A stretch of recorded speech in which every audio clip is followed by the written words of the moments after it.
Water damage happens when you least expect it. We know how stressful that can be.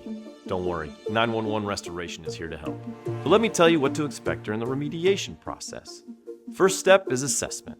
We get started right away inspecting the affected areas, identifying the source of the water damage, evaluating structural integrity, and assessing the damage, which can often be more extensive than first meets the eye. So we use high-tech tools to detect any hidden moisture.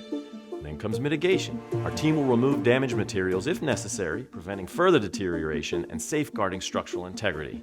Our goal is to save materials whenever possible.